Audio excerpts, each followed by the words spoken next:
जय हिंद दोस्तों, स्वागत है आपका मेरे YouTube चैनल में। आज हम प्रैक्टिस सेट नंबर 23 का रैपिड रिवीजन करेंगे। तो चलिए शुरू करते हैं। क्वेश्चन नंबर फर्स्ट, भरतनाट्यम के प्रदर्शनों का मिलान जिन्हें विविध घटकों के माध्यम से प्रस्तुत किया जाता है, जैसे अंगिका फिजिकल होता है, उसका किससे संबंधित है, हाव भाव और अन्य शारीरिक गतिविधियाँ। वाचिक वर्बल होता है, उससे बोले गए शब्द, आहार, वेशभूषा और श्रृंगार। सात्विक मानसिक या मनोवैज्ञानिक अवस्थाओं का चित्र। क्वेश्चन नंबर 2 देखते हैं। प्रसिद्ध नृतक और 2000 में पद्म विभूषण प्राप्त करने वाले ओडिशा के पहले व्यक्ति कौन थे? तो वो कौन थे? वो थे केलुचरण महापात्र थे। और यही इन्हीं को पद्म विभूषण कब मिला था? 2000 में मिला है। और यही है जो ओडिशा के पहले साहित्यिक नाटक अकादमी अवार्ड मिला था। इन्हीं को कब मिला था? 1966 में मिला था। अब यहीं अब मैं बात करूं, पहली महिला कौन है जो ओडिसी की जिन्हें पद्म विभूषण मिला? तो वो कौन है? सोनल मानसिंह है। इनको पद्म भूषण कब मिला? 1992 में, और पद्म विभूषण 2003 में। दोनों पुरस्कार पाने वाली सबसे कम उम्र की भी महिला यही है। अब मैं बात करूं अन्य ओडिसी के जिन्हें साहित्यिक नाटक अकादमी अवार्ड मिल चुका है। जैसे 2020 में साहित्यिक नाटक अकादमी अवार्ड किसे मिला है? रविंद्र अतिबुद्धि को मिला है। और यहीं 2022 में बात करूं तो उसने क्या मिला है? निरंजन राउत को मिला है। और 2023 में स्नेह प्रभा सामंत राय। ये काफ़ी इंपॉर्टेंट है, पूछा जा सकता है, याद रखेंगे। अब हम बात करते हैं अगले क्वेश्चन की। तलवारबाजी जो फेंसिंग होती है, हमें दो तलवारों के बीच प्रतियोगिताओं को क्या कहते हैं? उसे क्या कहते हैं? बोट बोलते हैं, बोट। ठीक है। अब मैं बात करूं तलवारबाजी, तो तलवारबाजी में कितनी स्टाइल होती है? तलवारबाजी में 3 स्टाइल होती है। एक एपी होती है, एक फायल होती है, एक सेवर होती है। अब ओलंपिक कोटा पाने वाली पहली महिला कौन है जो इंडिया की जो फेंसिंग में जिन्होंने पाया है? वो है भवानी देवी। अब मैं बात करूँ जो इसमें तलवारबाजी में जो राउंड होते हैं वो हर एक राउंड 3 मिनट का होता है, जिसमें एक रेफरी होता है, 2 फेंसर होते हैं, यानी फेंसर मतलब 2 लड़ने वाले होते हैं। अब मैं बात करूँ अगले क्वेश्चन की। विवेकानंद रॉक मेमोरियल ये कहाँ सिचुएटेड है? ये कन्याकुमारी तमिलनाडु में सिचुएटेड है। कहाँ? 1892 में बना था। अब मैं बात करूँ साउथ इंडिया की कुछ फेमस जगह, जैसे कुर्ग कहाँ है? ये कर्नाटका, भारत का स्कॉटलैंड भी इसी को कहा जाता है। मुन्नार हिल स्टेशन ये केरला में है। एलप्पी केरला में है। कुट्रालम तमिलनाडु में। और इसी को दक्षिण भारत का स्पा बोला जाता है, मतलब मसाज सेंटर होता है जो स्पा होता है। अब मैं बात करूं महाबलीपुरम, तो महाबलीपुरम कहाँ है? तमिलनाडु में। ऊटी कहाँ है? तमिलनाडु में। क्वीन ऑफ हिल्स भी इसको बोला जाता है। अब मैं बात करूं बलपराई भी एक हिल स्टेशन है। कहाँ है ये? तमिलनाडु में। चलते हैं अगले क्वेश्चन की। आत्मकथा लिखने वाली भारतीय महिला थी और बंगाली में लिखने वाली भी पहली महिला थी। उनकी पुस्तक का शीर्षक आमार जीवन, क्या आमार जीवन था, जो 1876 में प्रकाशित हुई। तो देखिए सबसे पहले आपको याद रखना पड़ेगा कि आमार जीवन है वो कब प्रसिद्ध हुई? 1876 में। और किसने प्रसिद्ध की थी? ये किसकी है? ये रससुंदरी देवी हैं, जो भारत की पहली महिला भी थी और बंगाल में लिखने वाली भी पहली महिलाएं थी। अब मैं बात करूं 2024 में चर्चित पुस्तकें कौन कौन सी रहीं, जैसे एक समुंदर मेरे अंदर, ये किसकी है? संजीव जोशी की है। अब मैं बात करूं एन अनकॉमन लव और द प्लेस ऑफ इल्यूजन, ये किसकी है? ये सभी दोनों हैं चित्रा बनर्जी की, याद रखेंगे। फायर ऑन द गंगास ये किसके? राधिका आयंगर की है। G20@2024 ये किसकी है? वी श्रीनिवास की है। अब मैं बात करूं बुक्स ऑफ लाइफ ये किसकी है? विवेक अग्निहोत्री की है। पिच साइट ये किसकी है? ये क्रिकेट की बुक है और काफ़ी इंपॉर्टेंट है, आपको याद होनी चाहिए। पिच साइट क्रिकेट की बुक है, किसकी है? अमृत माथुर की है। और मानसून किसकी है? अभय की है। अभय के of the power of the one thought ये किसके? BK शिवानी की है। अब मैं बात करूं अगले क्वेश्चन की ओर। रोहिणी भाटे, पंडित मुन्नालाल शुक्ला, कुमुदनी लाखिया और उमा शर्मा इन सभी शास्त्रीय नृत्य शैली के प्रसिद्ध व्याख्यात हैं। अब देखिए ये चारों नाम आपको वैसे याद तो होने चाहिए। क्या है कि रोहिणी भाटे, पंडित मुन्नालाल शुक्ला, कुमुदनी लाखिया और उमा शर्मा, ये क्या है? ये चारों किससे संबंधित हैं? ये चारों कथक से संबंधित हैं। अब मैं बात करूं कि कथक शब्द का जन्म किससे हुआ है? तो कथक शब्द का जो जन्म है वो कथा से हुआ है। अब इसका जो थिएटर को क्या बोलते हैं? जो कथक का थिएटर होता है उसको परमेलू कहते हैं। अब कथक का पूरा नाम क्या है? कुशलव है। क्या है? कुशलव। अब मैं बात करूं कुछ अन्य जो कलाकार हैं जो कथक से रिलेटेड हैं, जैसे डॉक्टर पुरु दधीच, कथक के आधुनिक गुरु किसे कहा जाता है? डॉक्टर पुरु दधीच को बोला जाता है। शंभू महाराज, शंभू महाराज कथक का पहला साहित्यिक नाटक अकादमी पाने वाले कौन है? वो है शंभू महाराज। ये कभी काफ़ी इंपॉर्टेंट है। कुमकुमधर, ये इनको 2020 में साहित्यिक नाटक अकादमी मिला था। और यही मैं बात करूँ शमा भाटे 2021 में इनको मिला था यही साहित्यिक नाटक अकादमी अवार्ड। और कमलिनी और नलिनी अस्थाना इनको कब मिला था? 2022 में मिला था। अब मैं बात करूँ 2023 में किसे मिला है? जगदीश गंगानी को मिला है। अब मैं बात करता हूँ अगले क्वेश्चन की ओर। हिंदी उपन्यास राग दरबारी के लेखक कौन है? तो देखिए राग दरबारी के जो लेखक है वो कौन है? श्रीलाल शुक्ला है। अब मैं बात करूं कि बोला से गंगा और धुमुक्कड़ शास्त्र इनके लेखक कौन है? इनके लेखक है राहुल सांकृत्यायन। कौन है? राहुल सांकृत्यायन। अब मैं बात करता हूं ये पेज दोबारा लग गया है, ये हम पढ़ चुके हैं अभी। अब मैं बात करता हूँ हिंदी की अन्य चर्चित पुस्तकें किस किस की हैं। जैसे राजतरंगिणी की बात करूँगा तो राजतरंगिणी किसकी है? कलहन की है। पंचतंत्र विष्णु शर्मा की है। प्रिय प्रवास अयोध्या सिंह की है। अब मैं बात करूँ क्या भूला क्या याद करूँ और नीड़ का निर्माण फिर, ये किसकी है? हरवंश राय बच्चन की है। आषाढ़ का एक दिन, ये मोहन राकेश की है। मानस का हंस अमृतलाल नागर की है। हिमतरंगिणी माखनलाल चतुर्वेदी की है। और हिंदी का साहित्य अकादमी जीतने वाली पहली कौन सी है? वो हिमतरंगिणी है। अब मैं बात करूं चित्रलेखा भगवती चरण वर्मा और गुले नगमा फिराक गोरखपुरी तमस भीष्म साहनी की है। अब मैं बात करता हूं अगले क्वेश्चन की ओर। युकी भांवरी और साकेत मायनेनी, कौन? युकी भांवरी और साकेत मायनेनी ने बैंकॉक ओपन चैलेंजर टाइटल 2023 जीता, खेल से संबंधित है। अब देखिए ये दोनों जो प्लेयर हैं युकी भांवरी और साकेत मायनेनी, ये किस खेल से संबंधित है? ये किससे? टेनिस से संबंधित है।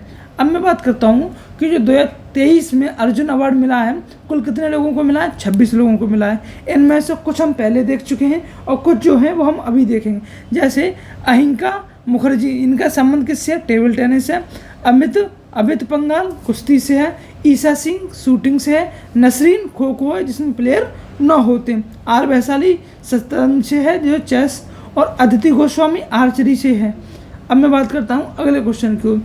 सकरात उत्सव खाली जगह में बुदगली या कलासी नृत्य के साथ मनाया जाता है, जहां महिलाएं अपने शरीर पर सजावटी बर्तन लेकर इस नृत्य को भाग लेती हैं। तो देखिए सबसे पहले तो आप याद करना पड़ेगा कि जो सकरात उत्सव है वो कहाँ का है। अब इसमें भी बुदगली और कलासी नृत्य कहाँ का है? तो ये कहाँ का है? ओडिशा का है। अब मैं बात करूँ ओडिशा के अन्य नृत्य कौन कौन से हैं, जैसे हम पीछे देख चुके हैं।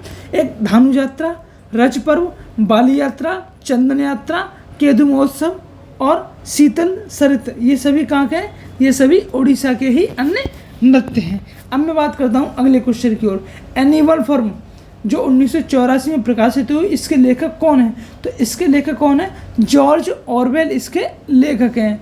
ठीक है। अब जॉर्ज ऑरवेल की अन्य बुक कौन सी है? एक फैसिज्म एंड डेमोक्रेसी है, यह भी किसकी है? यह भी जॉर्ज ऑरवेल की है। अब मैं बात करूँ चार्ल्स डिकेंस की बुक कौन कौन सी है? जैसे हार्ड टाइम्स किसकी है? चार्ल्स डिकेंस की है। ओलिव ट्विस्ट किसकी है? ये भी चार्ल्स डिकेंस की है। और का ए टेल ऑफ टू सिटीज़, ये भी किसकी है? चार्ल्स डिकेंस की है।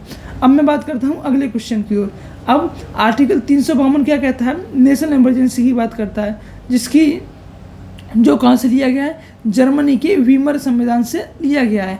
अब मैं बात करूँ कि ये जो आर्म्ड रेबेलियन था, ये शब्द हमारे नेशनल इमरजेंसी जब लगती है उसमें ये ओरिजिनल शब्द नहीं था। इसको 44 कॉन्स्टिट्यूशन अमेंडमेंट के तहत 1978 में जोड़ा गया है। इसकी जगह पहले क्या था? इंटरनल डिस्टेंस पे था और ये मूल संविधान में था इंटरनल डिस्टेंस। अब मैं बात करूं नेशनल इमरजेंसी देश में 3 बार लग चुकी है। पहली बार 26 अक्टूबर 1992 में लगी, तो उस समय पीएम कौन थे? नेहरू थे। प्रेसिडेंट एस राधाकृष्णन थे। दूसरी बार 3 दिसंबर 1971 को लगी, पीएम इंदिरा गांधी थी, प्रेसिडेंट वीबी गिरी थे। तीसरी बार कब लगी? 25 जून 1975 को इंदिरा गांधी थी पीएम और प्रेसिडेंट कौन थे? फखरुद्दीन अहमद थे। अब मैं बात करूं अगले क्वेश्चन की ओर। if declaration of the national emergency is approved by the both house of the parliament for the how long will it remain effect, मतलब जब नेशनल इमरजेंसी लगती है तो कितने समय तक इसको रखा जा सकता है। तो क्या होता है कि इसको 6 महीने तक होता है और फिर 6 महीने के बाद फिर दोबारा पास करके इसको 6 महीने करके एक्सटेंड किया जा सकता है। और ये कब तक एक्सटेंड की जा सकती है, ये तो एक अनिश्चित काल के लिए एक्सटेंड की जा सकती है। यही मैं बात करूं आर्टिकल 365 जो किससे बात करता है, प्रेसिडेंट रूल से बात करता है। तो प्रेसिडेंट रूल पहली बार 6 महीने के लिए फिर एक्सटेंड किया जा सकता है, 6 माह करके किया जा सकता है। और इसका जो मैक्सिमम टाइम पीरियड होता है प्रेसिडेंट रूल का वो कितना होता है, 3 ईयर होता है। अब यहीं मैं बात करूँ फाइनेंशियल इमरजेंसी जो आर्टिकल 360 के अंदर आती है, जो अभी तक एक भी बार इंडिया में नहीं लिखी है। देखिए आपको अगर इस क्लास की या पिछले जो लेक्चर हो चुके हैं 23 उनके अगर आपको नोट्स चाहिए तो आप हमारे टेलीग्राम चैनल का जिसकी लिंक बायो में है वहाँ जाके जुड़ सकते हैं और जितने भी पिछले प्रैक्टिस सेट हैं उनकी PDF आपको वहीं मिल जाएगी टेलीग्राम चैनल पे और हम कंबाइन करके भी PDF दे देंगे। हम बात करते हैं अगले क्वेश्चन की ओर। नेशनल कमीशन फॉर वुमेन इस ये कब था, 1992 में आया। नेशनल माइनॉरिटी कमीशन 1993 में आया। National Commission for protection of child right 2007 में। अब national Commission for backward classes ये 2002 में आया, आर्टिकल 338B के तहत जोड़ा गया था। यही मैं बात करूं NCPC के जो इसमें मेंबर कितने होते हैं, मैक्सिमम मेंबर 5 होते हैं, जिसमें एक अध्यक्ष होता है, एक उपाध्यक्ष, जो अन्य 3 मेंबर हो सकते हैं। अब मैं बात करता हूं अगले क्वेश्चन की ओर। National Commission for Schedule Caste NCSC जो आर्टिकल 338A के तहत आया था, पार्ट 16 में है। जो इससे रिलेटेड आर्टिकल है वो 330 से लेकर 342A तक हैं। अब मैं बात करता हूँ भारतीय इतिहास में दूसरा अलेक्जेंडर या भारत का अलेक्जेंडर माना जाता है। तो भारत का अलेक्जेंडर किसे माना जाता है, अलाउद्दीन खिलजी को माना जाता है। अब मैं बात करूँगा खिलजी डायनेस्टी की जो जिसका टाइम पीरियड 1290 से 1320 तक है। इसके फाउंडर कौन है, जलालुद्दीन खिलजी हैं जो 1290 से 1296 तक रहे। अब इसी का जो दरबारी था वो कौन था, अमीर खुसरो था, जिसने 8 सुल्तानों का दरबार देखा था। अब मैं बात करूं कि जो अमीर खुसरो हैं उनके गुरु कौन थे, निजामुद्दीन औलिया थे। ये एक सूफी संत थे। इनकी दरगाह कहाँ पर है, इनकी दरगाह नई दिल्ली में है और इनके नाम से एक रेलवे स्टेशन है, कौन, निजामुद्दीन रेलवे स्टेशन। अब मैं बात करता हूँ अमीर खुसरो की बुक्स कौन कौन सी हैं।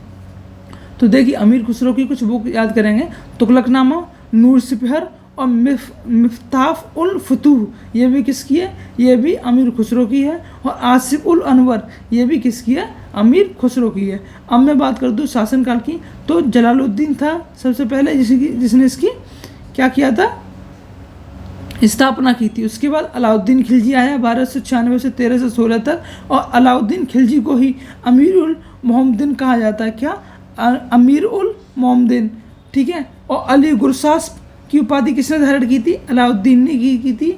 और जनता का चरवाहा किसे कहा जाता है, ये भी अलाउद्दीन खिलजी को कहा जाता है। बाजार नियंत्रण नीति की शुरुआत किसने की थी, अलाउद्दीन खिलजी ने की थी। और एकता प्रथा को पूर्णतः खत्म किसने किया था, इसने ही किया था। मूल नियंत्रण प्रणाली कौन लेके आया था, अलाउद्दीन खिलजी। अब देखिए अलाउद्दीन खिलजी को ही हुलिया लिखवाना की प्रथा का आरंभ किया था। जैसे घोड़ों को उसने होलिया दे रखा था जो आम लोगों के लिए यूज में नहीं रहा करते थे। घोड़ा दागने की प्रथा भी इसी ने चालू की थी। अब देखिए अलाउद्दीन खिलजी ने किस किस चीज़ का निर्माण कराया, जैसे 1000 खंबा महल का भी निर्माण किसने कराया, अलाउद्दीन खिलजी ने। सीरी का किला, हौज खास निर्माण और जमीयत खाना मस्जिद और अलाई दरवाजा ये सभी निर्माण किसने किए थे, अलाउद्दीन खिलजी ने किए थे। अब मैं बात करता हूँ अगले क्वेश्चन की। अलाउद्दीन खिलजी के समय शाहान कौन थे, तो देखिए जो शाहान थे जब उसने बाजार नियंत्रण प्रणाली लेके आया था उन्हीं में उच्च अधिकारी जो बाजार में मूल नियंत्रण देखते थे उन्हीं को क्या कहा जाता था, शाहान कहा जाता था। वहीं पर मंडी प्रमुख को क्या कहा जाता था, सेनाए मंडी कहा जाता था। मापतौल को नाजिर कहा जाता था और जो गुप्तचर होते थे उनको बरीद कहा जाता था। दिल्ली सल्तनत में किस शासक ने खुद को खलीफा घोषित किया, तो वो किसने घोषित किया, मुबारक खिलजी ने खुद को खलीफा घोषित किया। अब मैं बात करता हूँ अगले क्वेश्चन की। अलाउद्दीन ने चित्तौड़ का नाम क्या रखा था, तो देखिए सबसे पहले अलाउद्दीन ने जो चित्तौड़ का नाम रखा था वो क्या रखा था, खिजराबाद, ठीक है। अब अलाउद्दीन के 4 उत्तर में अभियान थे। जैसे पहला क्या था, गुजरात अभियान 1297 से 98 तक रहा था। उस समय वहाँ का राजा कौन था, कड़देव था। अब दूसरा रणथंभौर किया था 1301 में किया था, उस समय हम्बीर चौहान था। चित्तौड़गढ़ में 1303 में किया था, राणा रतन सिंह थे, जिनकी पहली पत्नी नागमती थी, दूसरी पत्नी रानी पद्मिनी थी। जो रानी नागमती थी वो शेल प्रदेश की रानी थी। अब मैं बात करता हूँ, मलिक मोहम्मद जायसी ने 1504 में पद्मावत लिखी और इसी से हीरामन तोता का संबंध बताया जाता है। तो देखिए हीरामन तोता का संबंध किससे है, वो है पद्मावत लिखा है उससे है, ठीक है। और इसकी पद्मावत के लेखक कौन है, मलिक मोहम्मद जायसी हैं। अब मैं बात करता हूँ चौथा कौन सा था, मल्ता अभियान था जो 1305 में किया था। अब मैं बात करता हूँ खिलजी वंश का अंतिम शासक। तो खिलजी वंश का अंतिम शासक कौन था, नसरुद्दीन खुसरवा खिलजी था, ठीक है। अब मैं बात करता हूँ अगले क्वेश्चन की ओर, पोर्ट ब्लेयर सिचुएटेड। तो देखिए जो पोर्ट ब्लेयर है वो कहाँ सिचुएटेड है, साउथ अंडमान में सिचुएटेड है। अब देखिए अंडमान के कितने पार्ट हैं, 4 पार्ट हैं, north Andaman, middle Andaman, south Andaman और लिटिल अंडमान, ठीक है। अब इसका जो नॉर्थ ईस्ट पॉइंट है वो कौन है, नॉर्थ अंडमान है, जिसमें सेटल पीक इसकी हाईएस्ट पीक भी है। यही मैं बात कर दूँ निकोबार की, तो इसमें भी कार निकोबार, लिटिल निकोबार और ग्रेट निकोबार। तो ग्रेट निकोबार है वो साउथ ईस्ट पॉइंट है, ठीक है। अब हेवलॉक द्वीप कहाँ पर है, ये साउथ अंडमान में है, ठीक है। एकमात्र एक्टिव वोल्केनो कौन सा है, वो बैरन द्वीप है। कौन सा है, बैरन द्वीप है। अब मैं बात करता हूँ अगले क्वेश्चन की ओर, state of India has the largest area under forest cover. तो कौन सा है, एमपी में। अब यही मैं बात करूँ एरिया के अकॉर्डिंग, तो पहले नंबर पे एमपी आता है, दूसरे पे अरुणाचल प्रदेश आता है, और यहीं में सबसे कम की बात करूँ तो हरियाणा आता है पहले पे, दूसरे पे पंजाब आता है। अब परसेंटेज में फॉरेस्ट कवर की मैं बात करता हूँ तो सबसे ज़्यादा लक्षद्वीप में है और सबसे कम हरियाणा में है। और अगले क्वेश्चन की बात करते हैं, रबी क्रॉप्स कब बोई जाती हैं, अक्टूबर नवंबर में बोई जाती हैं। और इसमें कौन कौन सी आती हैं, जैसे उड़द, जौ, जई, चना, अलसी और आलू, ये सभी रबी क्रॉप्स हैं, ठीक है। अब मैं बात करता हूँ अगले क्वेश्चन की ओर, अराकू वैली टूरिस्ट डेस्टिनेशन है जो कहाँ सिचुएटेड है। तो अराकू वैली कहाँ सिचुएटेड है, विशाखापट्टनम में सिचुएटेड है। अब मैं बात करता हूँ कुछ अन्य वैली, जैसे साइलेंट वैली कहाँ स्थित है, केरला में है, न्योवा वैली वेस्ट बंगाल में है, पिन वैली हिमाचल प्रदेश में है और फ्लावर वैली उत्तराखंड में है। अब बात करते हैं अगले क्वेश्चन की ओर, पहली जूट मिल कोलकाता के पास हुगली नदी पर रिसरा कहाँ पर है, वेस्ट बंगाल में 1855 में स्थापित की गई थी। तो कहाँ स्थापित की गई थी, 1855 में वेस्ट बंगाल में स्थापित की गई थी। अब मैं बात करता हूँ अगले क्वेश्चन की ओर, human development index HDI contributes of which economist. तो वो किसमें करता है, तो ये UNDP जारी करता है इसको। और ठीक है, महबूब उल हक जो POK के इकोनॉमिक्स थे, पहली बार आंकड़े कब आए थे इसके HDI के, 1990 में आए थे। और जीवन, इसमें क्या क्या एक्सपेक्टेंसी होती है, इसमें जीवन स्तर, स्वास्थ्य, ज्ञान चीज़ को देखा जाता है। अब मैं बात करता हूँ अमर्त्य सेन की, जिनको नोबेल प्राइज़ मिला था इकोनॉमिक्स में 1998 में इनको मिला था, और इनकी जो बुक है भारत और उनके विरोधाभास। अब मैं बात करता हूँ अगले क्वेश्चन की ओर, सुरेश तेंदुलकर समिति किससे संबंधित है। तो देखिए सुरेश तेंदुलकर समिति है वो किससे संबंधित है, वो पॉवर्टी से संबंधित है। और इसकी स्थापना कब हुई थी, 2009 में ये गठित हुई थी। अब यही मैं बात करूँ रंगराजन समिति, इसका संबंध ये भी 2014 में आई थी और इसका संबंध भी पॉवर्टी से, लकड़वाला 1993 में आई थी, ठीक है। अब मैं बात करता हूँ अगले क्वेश्चन की ओर, 2011 की जनगणना के अनुसार जिला भारत का सबसे अधिक साक्षर जिला है। तो वो कौन सा है, शेरचिप है, कहाँ का, मिजोरम में, जिसकी साक्षरता केरल से भी ज़्यादा है, कितनी, 98.23। अब सबसे कम लिटरेसी वाला डिस्ट्रिक्ट कौन सा है, वो अलीराजपुर है, जो MP का, इसकी कितनी है, 36.10 है। अब मैं बात करता हूँ अगले क्वेश्चन की ओर, use to cleaning the internal parts of airplanes. जो एरोप्लेन के अंदर के जो पार्ट्स होते हैं उनको क्लीन करने के लिए क्या यूज किया जाता है, अल्ट्रासोनिक वेव्स यूज की जाती हैं। अब देखिए इंफ्रासोनिक क्या होती हैं, जो 20 हर्ट्ज से कम की होती है वो इंफ्रासोनिक होती हैं। ऑडिबल वेव्स क्या होती हैं, 20 से 20,000 हर्ट्ज के बीच की जो साउंड होते हैं वो ऑडिबल वेव्स होती हैं। अब मैं बात करूँ, टीवी जो रिमोट होता है वो कंट्रोल होता है किससे, इंफ्रारेड रेज द्वारा, किससे, इंफ्रारेड द्वारा। अब मैं बात करता हूँ कि जो जर्मेनियम है वो किसके लिए यूज होता है, तो germanium use as a semiconductor in transistor, किसकी तरह, सेमीकंडक्टर की तरह यूज होता है किसमें, ट्रांजिस्टर में। अब मैं बात करता हूँ अगले क्वेश्चन की, क्रायोलाइट किसका ओर है, तो देखिए क्रायोलाइट किसका ओर है, एल्यूमिनियम का। और एल्यूमिनियम के हम कुछ अन्य और पढ़ चुके हैं जैसे कोरंडम, बॉक्साइट, एल्यूनाइट और काओलिन, ये सभी किसके हैं, ये सभी एल्यूमिनियम के ओर हैं। अब मैं बात करता हूँ मेलकॉल्म एडीसीबी अवार्ड 2024 किसने जीता है, सुरेंद्र एस जोधका ने जीता है, इसमें राशि 2 लाख दी जाती है। अब मैं बात करूँ एलियाबेथ आदिशेषी अवार्ड किसने जीता है, विकास कुमार ने जीता है, ये काफ़ी इंपॉर्टेंट है, पूछा जा सकता है। Selected Wisden as the world leading female cricketer in 2024, तो वो कौन है, नेट साइबर फ्रेट है, कहाँ की, इंग्लैंड के लिए ये खेलती हैं। अब मैं बात कर दूँ leading cricketer in the world भी यही है। अब leading cricketer in the world in men's में कौन है, वो पैट कमिंस है, ऑस्ट्रेलिया के लिए खेलते हैं।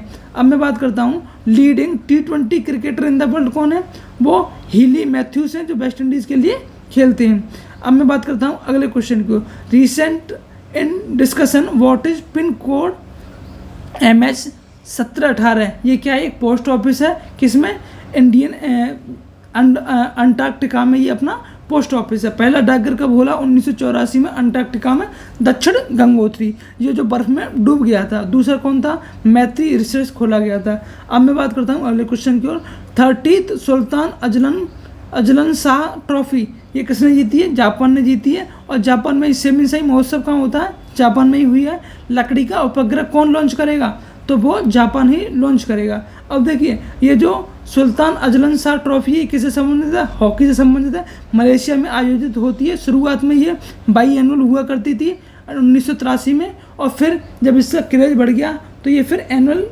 की जाने लगी 1998 से। सबसे ज़्यादा बार किसने जीता, ऑस्ट्रेलिया ने। इंडिया 5 बार जीत चुका है, और पहली बार इंडिया ने कब जीता, 1985 में। अब मैं बात करता हूँ ओल्डेस्ट हॉकी ट्रॉफी कौन सी है, वो बेटन कप है 1895 में। अब हॉकी में प्लेयर कितने होते हैं, 11 प्लेयर में।